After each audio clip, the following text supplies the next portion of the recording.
இந்த விழா எதற்காக என்று ஒரு கேள்வி எழலாம். முதலாவதாக சமய நல்லிணக்கத்தை உண்டாக்குது. இதனுடைய முக்கியமான ஒரு நோக்கம் இது. சமய நல்லிணக்கத்திற்கு பல வழிகள் இருக்கின்றன. அதை முழுமையாக பேசுவது இந்த கூட்டத்தினுடைய நோக்கம் அல்ல. அதிலே ஒன்று ஒருவரை ஒருவர் புரிந்து கொள்ளுதல், அறிந்து கொள்ளுதல், கருத்துக்களை பரிமாறிக்கொள்ளுதல். ஆகவே இந்த புரிதலும் அறிதலும் இல்லாமல் போனதுதான் பல பிரச்சனைகளுக்கு காரணமாக அமைந்திருக்கிறது. ஒன்று மிஸ் அண்டர்ஸ்டாண்டிங், இல்லாவிட்டால் நான் அண்டர்ஸ்டாண்டிங். ஒன்று தெரியாது, தெரிந்தால் தவறாகத்தான் தெரியும். அல்லது மூன்றாவது மனிதர் மூலமாக தெரியும். பக்கத்து வீட்டிலே பாய் இருப்பார், கிறிஸ்தவர் இருப்பார், ஹிந்து இருப்பார். அவர்கிட்ட கேட்க மாட்டான் உங்கள் மதத்தை பற்றி, உங்களுடைய மதத்தவர் பற்றி, அவர்களுடைய நம்பிக்கை, கலாச்சார மரபுகள், அவர்கள் எதிர்கொள்ளுகின்ற பிரச்சனைகள். என்ன பாய் பேப்பரில் இப்படி வந்திருக்கே, என்ன இந்த முத்தலாக்குன்றான, என்னதான் ஐயா சொல்றீங்க, சொல்லுங்க ஐயா. கேட்க மாட்டான். பேப்பரில் தான் புரிஞ்சுக்கிறோம். முழுசாக புரிஞ்சுக்கிற முடியாது. அந்த உண்மை நிலையை தெரிந்து கொள்வது என்பது கடினம். ஆகவே இது போன்ற நிகழ்ச்சிகளின் மூலமாக நாம் ஒருவரை ஒருவர் அறிந்து கொள்கிறோம். இந்தியா ஒரு பன்மை சமுதாயமாக இருக்கிறது. இந்த பன்மை சமுதாயத்தில் ஒருவரை ஒருவர் அறிந்து கொள்ளாத வரையில் அங்கே ஒரு அமைதியான வாழ்க்கைக்கு இடமே இல்லை. நான் பல பேர்கிட்ட நாங்கள் எங்கள் மானுஸ் நிகழ்ச்சியை பற்றி சொன்னார். கிட்டத்தட்ட ஒரு 10-15 ஆண்டுகள் தமிழ்நாட்டினுடைய பல்வேறு இடங்களில் நாங்கள் அந்த நிகழ்ச்சிகளை நடத்தி பிற சமய சமுதாயத்து மக்களை அழைத்து, உங்களுக்கு என்ன கேள்வி வேணாலும் கேள்வியா, எதை வேணாலும் கேள்வி, இஸ்லாத்தை பற்றி எது வேணாலும் கேள்வி, சார் இந்த கேள்வியை கேட்கலாமா அப்படிமா. கேள்வியா, கூட்டமே அதுக்காக வச்சிருக்கோம். அப்புறம் கூட்டம் முடிஞ்ச பிறகு சொல்வார்கள், அப்படியா சார், இது தெரியாது சார் எங்களுக்கு, நாங்கள் இது தெரியாமல் நாங்கள் என்னெல்லாமோ உங்களை பற்றி இடம் போட்டு வச்சுருந்தோமே, இதுதான் உண்மை நிலையா என்று கேட்ட பிறகு உள்ளத்திலே இருந்த பகைமை, வெறுப்பு, துவேஷம், மாச்சரியம், காழ்ப்புணர்வு எல்லாம் அகன்று போவதை நாம் பார்த்திருக்கிறோம். ஆகவே நாம் ஒருவரை ஒருவர் புரிந்து கொள்வதற்காக இந்த நிகழ்ச்சியை ஏற்பாடு செய்திருக்கிறோம். இன்னொரு நோக்கம், நம்முடைய ஆன்மாவை பலப்படுத்துவது, ஸ்ட்ரெங்தனிங் அவர் ஸ்பிரிட், உள்ளத்தை தூய்மைப்படுத்துதல். இத்தகைய நிகழ்ச்சிகள் மூலமாக மனத்துக்கண் மாசிலனாதல். இன்றைக்கு நமது நாட்டிலே இருக்கின்ற மிகப்பெரிய பஞ்சமே ஒழுக்க பஞ்சம்தான். பெரிய பஞ்சம். தலைமை நீதிபதியிலிருந்து கீழே உள்ள ஆள் வரை, தலைமை அமைச்சரிலிருந்து கீழே வரை நீக்கமர நிறைந்திருக்கின்ற இந்த ஒழுக்கக்கேடுகள், லஞ்சம், லாவண்யம், ஊழல்,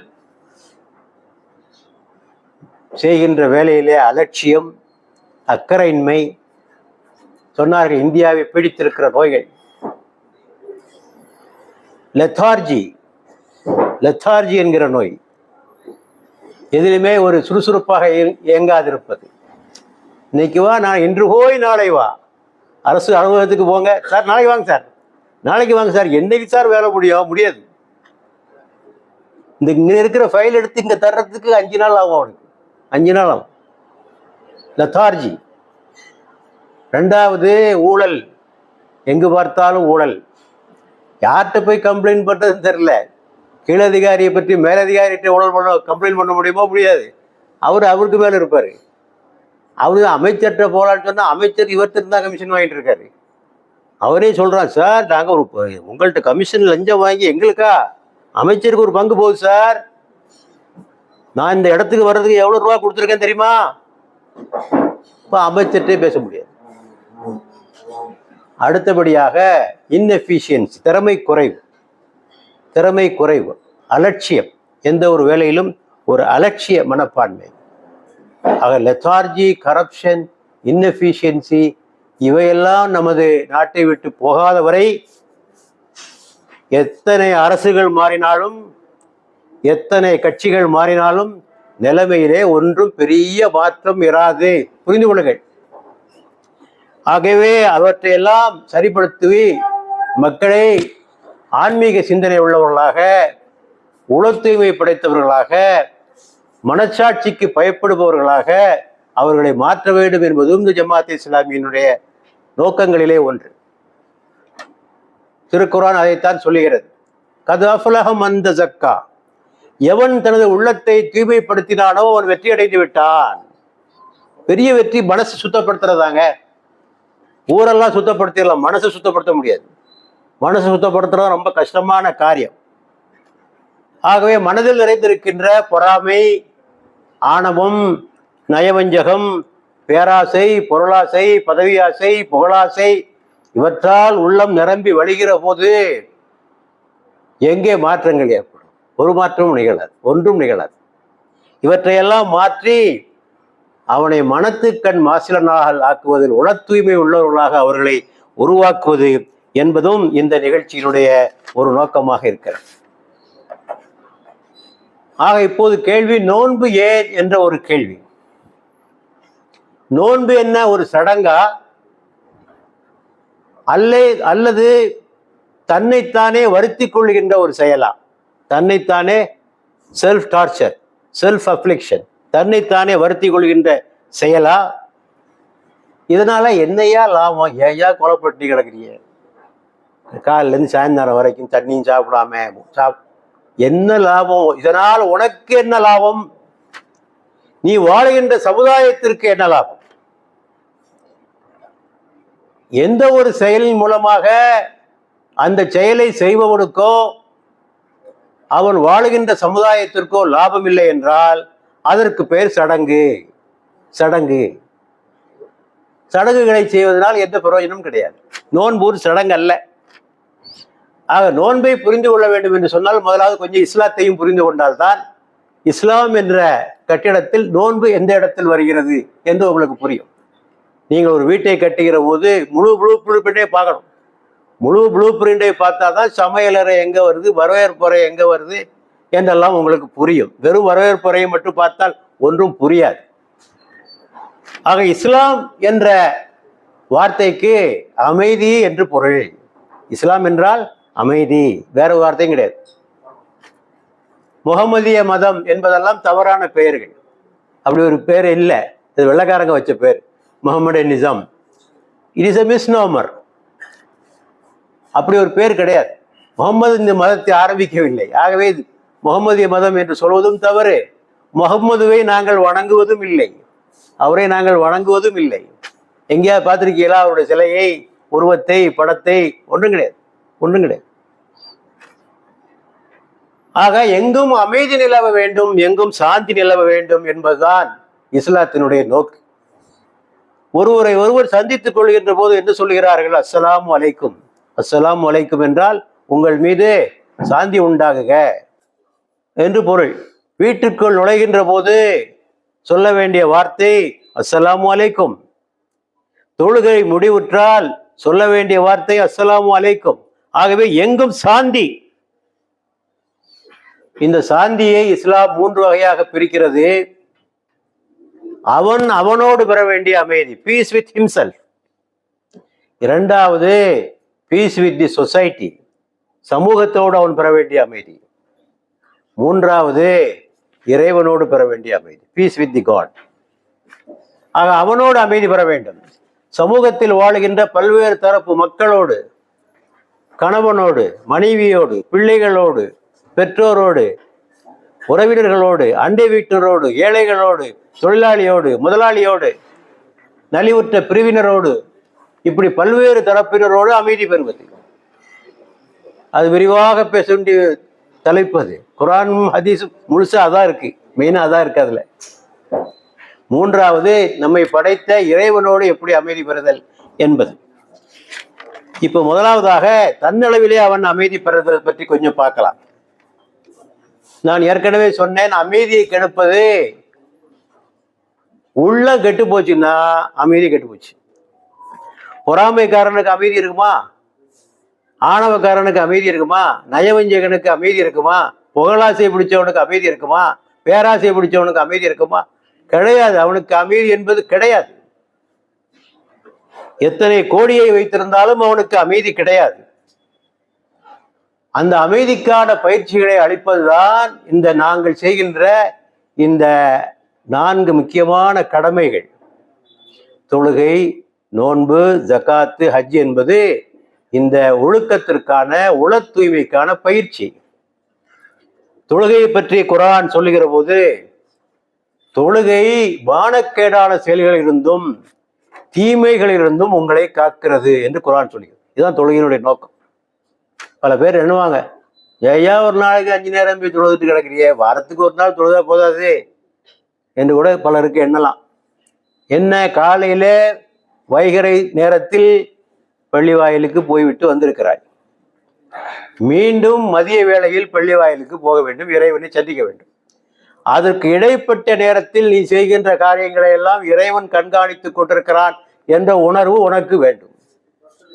நீ பார்க்கின்ற வேலை, அது எந்த வேலையாக இருந்தாலும் சரி, அது மருத்துவ பணியாக இருந்தாலும் சரி, அது சட்டப்பணியாக இருந்தாலும் சரி, அது ஊடக பணியாக இருந்தாலும் சரி, அது வணிகமாக இருந்தாலும் சரி, அதற்கு இடைப்பட்ட நேரத்தில் நீ செய்கின்ற பணிகளை இறைவன் கண்காணித்துக் கொண்டிருக்கிறான். ஊரை ஏமாத்தலாம், உலகத்தை ஏமாத்தலாம், சட்டத்தை ஏமாத்தலாம், சமூகத்தை ஏமாத்தலாம், இறைவனை ஏமாற்ற முடியாது. இதற்கான பயிற்சியை தருவதால் அப்புறம் மாலையை தொழ வேண்டும், பொழுது அடைகின்ற போது தொழ வேண்டும், இரவில் தொழ வேண்டும். ஆக மீண்டும் மீண்டும் இறைவன் கண்காணிக்கிறான் என்ற உணர்வை ஏற்படுத்துவதற்காகத்தான் அந்த பயிற்சி. அதுபோலதான் இந்த நோன்பும் ஆண்டுக்கு ஒரு முறை வருகின்ற பயிற்சி. நோன்பை பற்றி குர்ஆனிலே சொல்லுகிற போது நோன்பினுடைய நோக்கம் என்ன? லஅல்லக்கும் தத்தகூன், நீங்கள் ஒழுக்கமுடையவர்களாக ஆவதற்கான.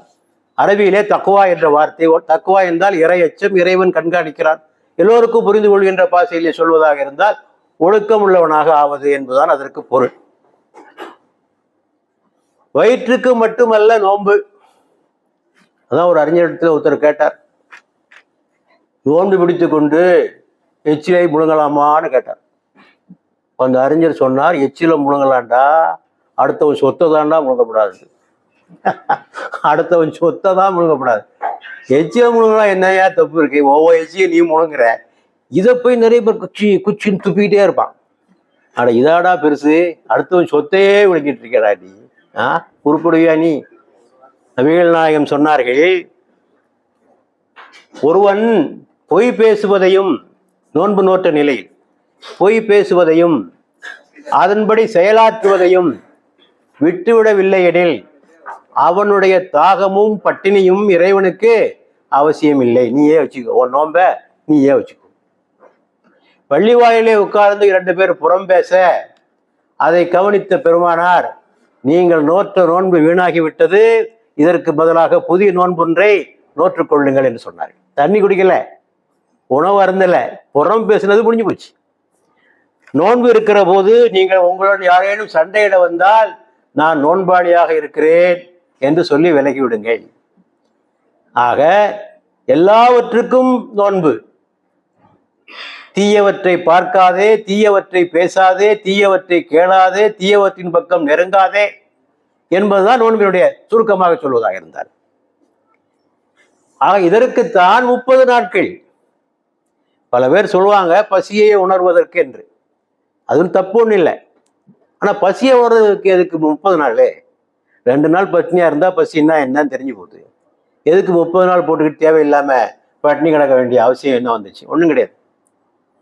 ஆக இந்த பொய் பேசுவது, புறம் பேசுவது, நாவை அடக்குவது, விபச்சாரம் போன்ற காரியங்களை செய்வது, இவற்றையெல்லாம் விட்டு விடுவதற்கு ஒரு நீண்ட நெடிய பயிற்சி தேவைப்படுகிறது.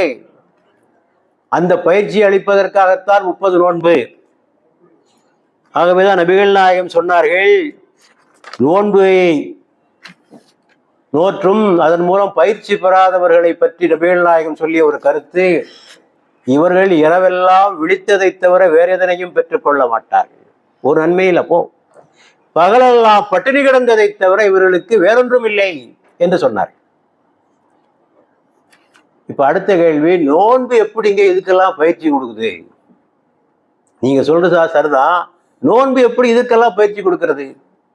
பொதுவான சில கருத்துக்களை நாம் பார்க்க வேண்டும். ஆன்மீக பயிற்சிக்கு இஸ்லாத்தில் மட்டுமல்ல எல்லா மதங்களிலும் சொல்லப்பட்டிருக்கின்ற கருத்து கொஞ்சம் லேசாக உடலை வருத்துதல். பசித்திரு, விழித்திரு, தனித்திரு, எல்லா சமயங்களிலும் சொல்லப்பட்டிருக்கின்ற ஒரு கருத்து இது. ஆக இந்த உணவை அடக்குதல், பசித்திருந்தல், கொஞ்சம் தனித்திருந்தல், கொஞ்சம் விழித்திருந்தல், இவற்றின் மூலமாக உடம்பு ஒரு கட்டுப்பாட்டுக்கு வருகிறது. உடம்பினுடைய ஆசைகள் குறைந்தால் ஆன்மாவினுடைய எண்ணம் அதிகமாகிறது ஒரு மனிதனுக்கு. இது பொதுவாக உணரப்படக்கூடிய ஒன்று. நோன்பு இந்த 1 மாத காலமாக அந்த பயிற்சி அளிக்கிறது. அடுத்தபடியாக இன்னொன்று, நோன்பு நோக்கிற போது பொய் பேசுவதற்கு, புறம் பேசுவதற்கு அஞ்சுகிறார். காரணம் என்னவென்றால், தான் கஷ்டப்பட்டு நோக்கின்ற நோன்பு வீணாகி விடுமோ என்ற அச்சம் வருகிறது அவனுக்கு. பார்க்கலாம் அடிக்கடி, எவனா நோன்பு நோத்துக்கிட்டு புறம் பேசணும்னா, டேய் வாயை மூடுறா, நோன்பு வச்சுக்கிட்டு புறம் பேசி வீணாக்கிறாதரா, பக்கத்தில் உள்ளவனே சொல்லுவான். நடக்கிறது, சாதாரணமாக நடக்கின்ற ஒரு நிகழ்ச்சி. அல்லது இவனே கூட உணர்வான், எதுக்கு பாபா பம்பு, நோன்பு வேற வச்சுக்கிட்டு இருக்கேன், இந்த சமயத்தில் பொய்யை பேசி நோன்பையா வீணாக்கணும். இது நடக்கிறது, 30 நாட்கள் நடக்கிறது. ஆக இந்த 30 நாள் இவ்வாறு பயிற்சி பெற்றால் அவனுக்கு சில தீமைகள் அவனை விட்டு போகாதா என்ன? பெரிய ஒரு ஞானியாக மாறாவிட்டாலும் சில தீமைகளால் அவனை விட்டு போகும், அதில் எந்த சந்தேகமும் கிடையாது. அடுத்தபடியாக இந்த நோன்பு என்பது எந்த பகட்டும் கிடையாது, யாருக்கும் தெரிய வேண்டும் என்ற அவசியம் கிடையாது. விளம்பரமில்லா வணக்கம். தொழுதா 4 பேருக்காக தெரியும், ஹஜ்ஜிக்கு போனா நிறைய பேருக்கு தெரியும், தான தர்மம் செய்தா பல பேருக்கு தெரியும். இது யாருக்கும் தெரியாது. மறைவிலே சென்று உணவருந்தினாலும் நீரருந்தினாலும் எவருக்கும் ஒன்றும் தெரியாது. இறைவனுக்காக நான் நோன்பு நோக்கிறேன், வேற ஒன்றும் கிடையாது என்ற நிலையெல்லாம் இதன் மூலமாக தரப்படுகிறது. நோன்பு ஒரு பெரிய டிசிப்ளின், ஒரு கட்டுப்பாடு. என்னால் கட்டுப்பாடாக இருக்க முடியும். 14 மணி நேரம் 16 மணி நேரம் என்னால் உணவருந்தாமல் இருக்க முடியும், புகைப்பிடிக்காமல் இருக்க முடியும், வெற்றிலை போடாமல் இருக்க முடியும், மனைவியை கணவனை நெருங்காமல் என்னால் இருக்க முடியும் என்பதற்கான ஒரு பயிற்சி அவனுக்கு தருவது இந்த நோன்பு. அப்படியும் ஒரு பயிற்சி கிடைக்கும்.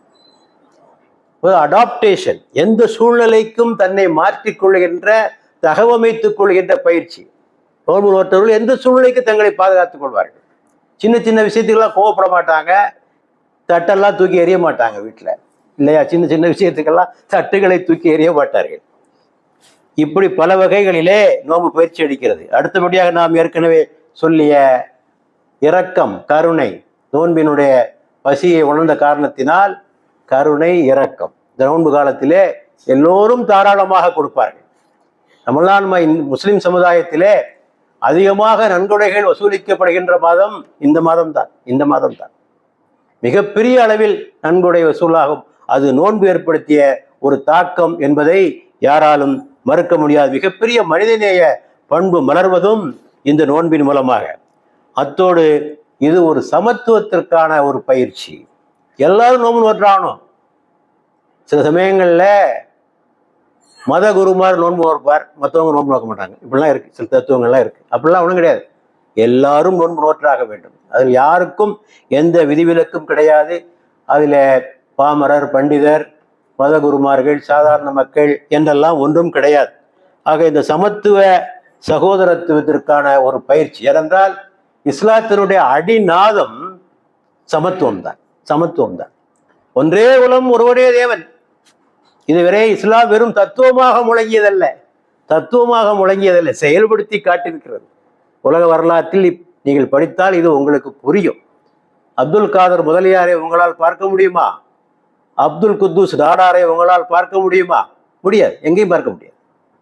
ஆகவே சமத்துவம் என்பதை வெறும் தத்துவமாக பேசாமல் செயல்படுத்தி காட்டியது. அதற்கு எப்படி கொண்டு வந்தது, அது பெரிய தனியாக பேச வேண்டிய தலைப்பு.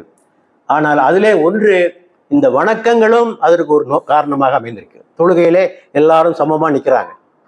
ஆண்டான், அடிமை, ஏழை, பணக்காரன், முன்னால் வந்தவர் முன்னாலே, பின்னால் வந்தவர் பின்னாலே.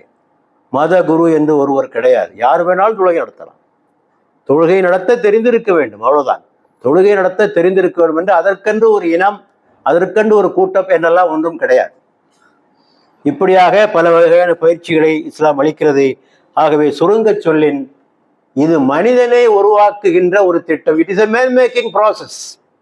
நல்ல மனிதனை உருவாக்குவதற்காக தரப்படுகின்ற ஒரு பயிற்சி திட்டமே தவிர வெறும் சடங்கோ சம்பிரதாயமோ அல்ல. ஏனென்றால் நான் ஏற்கனவே சொல்லியதை போல இன்று வல்லவர்களை உருவாக்கிவிட முடிகிறது, நல்லவர்களை உருவாக்க முடியவில்லை. அதுதான் பெரிய கஷ்டமாக இருக்கிறது. எல்லா துறைகளிலும் வல்லவர்கள். நமது நாட்டுக்காரர்கள் உலகத்தில் எந்த பகுதிக்கு சென்றாலும் ஜொலிக்கிறார்கள். சிலிக்கான் வேலியிலே இவர்கள் கொடிகட்டி பறக்கிறார்கள், ஐடியிலே கொடிகட்டி பறக்கிறார்கள். ஆனால் ஒழுக்க நிலை என்று வந்துவிட்டால், அதான் ஒரு கவிஞன் பாடினான், இவர்கள் படித்ததோ சாஃப்ட்வேர், இவர்கள் இதயமோ ஹார்ட்வேர் என்று சொன்னார். இவர்கள் படித்ததோ சாஃப்ட்வேர், இவர்கள் இதயமோ ஹார்ட்வேர் என்று சொன்னார். நோபல் பிரைஸ் கூட வாங்கிடலாம், இதயம் நோபலா இல்லையே, அதான் பிரச்சனை. இப்போ இதயம் நோபலா இருக்கா, நோபல் வாங்கிடலாம். ஆகவே இந்த நல்லவர்களை உருவாக்குவதுதான் இதனுடைய நோக்கம். இது தன்னைத்தானே வருத்தி கொள்கின்ற ஒரு சடங்கும் அல்ல, பயிற்சியும் அல்ல. பெரிய கஷ்டம் ஒன்றும் கிடையாதுங்க. ரொம்ப கஷ்டமும் இல்லை, ரொம்ப லேசும் இல்லை. இது ஒரு சுகமான சுமை. 12 மணி நேரம் 14 மணி நேரம் நோன்பு வைப்பது யாராலும் முடியும், எவராலும் முடியும். 10 வயது குழந்தையும் நோன்பு வைக்கிறது, 70 வயது முதியவரும் நோன்பு வைக்கிறார். தாங்க முடியாத சுமையாக இருந்தால் இவர்களால் நோன்பு வைத்திருக்க முடியாது. யாராலும் நோன்பு வைக்க முடிந்த சில தத்துவங்களிலே வெந்நீர் மட்டும் குடிக்க வேண்டும் என்பது போன்ற மிக கஷ்டமான நடைமுறைகள் எல்லாம் உண்டு. அப்படியும் கிடையாது.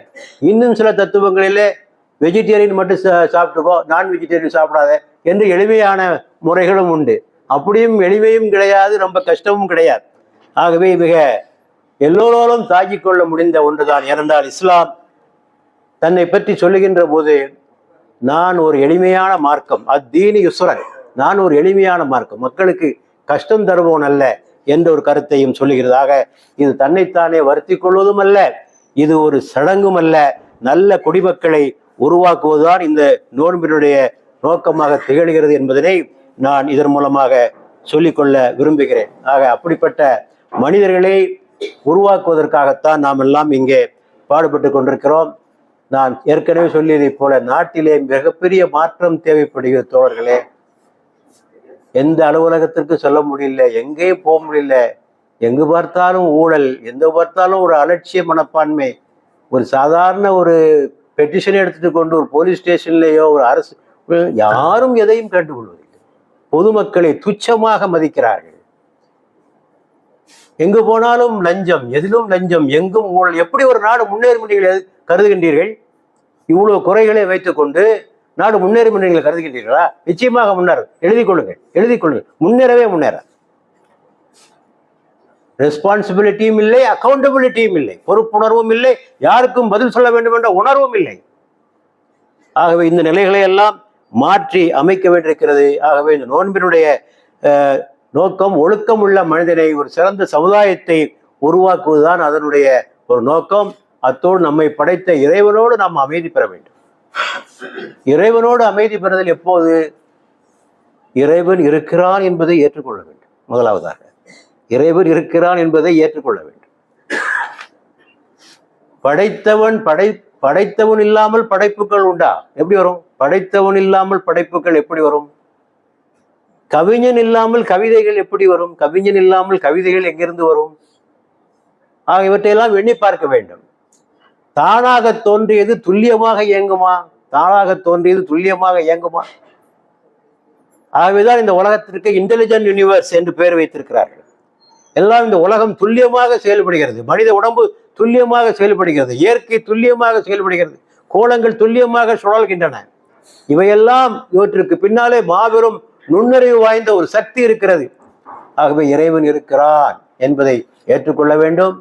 அந்த இறைவன் ஒருவன்தான், இறைவன் ஒருவனாக தான் இருக்க முடியும். இந்துக்களுக்கு ஒரு கடவுள், முஸ்லீம்களுக்கு ஒரு கடவுள், அப்படியெல்லாம் ஒன்று இருக்க முடியாது. பல பேர் நினச்சிட்டு இருக்கோம், முஸ்லீம்களை எல்லாம் முஸ்லீம் கடவுள் படைச்சார், இந்துக்களை எல்லாம் இந்து கடவுள் படைச்சார், கிறிஸ்தவர்களை எல்லாம் கிறிஸ்தவ கடவுள் படைச்சார். அந்த கடவுள் அவங்களுக்கு தேவையான சாப்பாடு போடுவார், துணிமணியை எடுத்து கொடுப்பார், அப்புறம் நோயை போக்குவார், எல்லாம் அந்தந்த கடவுள் பார்த்துக்குருவார். இப்போ மொத்தம் மதம் மாறிட்டான்னு வைங்க, அப்போ இந்த கடவுள் கூப்பிட்டு அந்த கடவுளை கூப்பிட்டு சொல்லுவார், நம்மால் ஒருத்தங்க வந்துட்டான், என்னமோ அவன் வேலையெல்லாம் நீ பார்த்துக்க, டிசி கொடுத்தாச்சு. நீ பார்த்து இப்படி ஒன்று இருக்க முடியுமா? இருக்க முடியாது. ஆகவே இறைவன் ஒருவன் தான். நிச்சயமாக இறைவன் பலவாக இருக்க முடியாது. அதைத்தான் பாரதி கூட சொன்னான். தெய்வம் பல பல சொல்லி பகைத்தீயை வளர்ப்பவர் மூடர் என்று பாரதி சொன்னதை நாம் பார்க்கிறோம். ஆகவே அவ்வாறு செய்தால் இறைவனோடு நீங்கள் அமைதி பெறலாம். இறை கட்டளைகளுக்கு கீழ்ப்படிந்தால் இறைவனோடு அமைதி பெறலாம். இறை கட்டளைகளை மீறினால் நீங்கள் அமைதி இழப்பீர்கள். இறைவன் குடி மானக்கேடான செயல்களின் தாய் என்று சொன்னான். மானக்கேடான செயல்களின் தாய். நீங்கள் என்ன செய்தீர்கள்? குடி என்பது வருமானத்தின் தாயாக மாற்றினீர்கள். வருமானத்தின் தாயாக மாற்றினீர்கள். அமைதி இழந்தீர்கள். இறைவன் சொன்னான், திருமணமாகிற போது பெண்ணுக்கு நீ ஆண் மகன்தான் ஏதாவது நன்கொடையாக ஒன்றை கொடுக்க வேண்டும் என்று சொன்னான். நீ அவளிடத்திலே பணம் வாங்கினாய், வரதட்சணை என்ற பெயராலே அமைதி போயிற்று. இறைவன் சொன்னான், மனித இனம் ஒன்றுதான் என்று சொன்னான். நீ ஜாதியாக பிரித்தாய், சண்டைகள் ஒன்று, அமைதி போயிற்று. ஆகவே இறை கட்டளைகளுக்கு கீழ்ப்படிவதன் மூலமாக அமைதி பெறலாம் என்று கூறி இந்த நிகழ்ச்சியினுடைய முக்கியமான 2 நோக்கங்கள், ஒன்று நல்லிணக்கம் பெறுதல், இன்னொன்று ஒழுக்கம் உள்ள ஒரு சமுதாயத்தை பெறுதல் என்று கூறி இந்த நிகழ்ச்சியை ஏற்பாடு செய்தவர்களுக்கும் இங்கே சிறப்பு விருந்தினர்களாக கலந்து கொண்டவர்களுக்கும் இதுகாரும் அமைதியாக கேட்ட உங்களுக்கும் எனது நன்றியையும் பாராட்டுதலையும் கூறி விடைபெறுகிறேன். எல்லா புகழும் இறைவனுக்கு.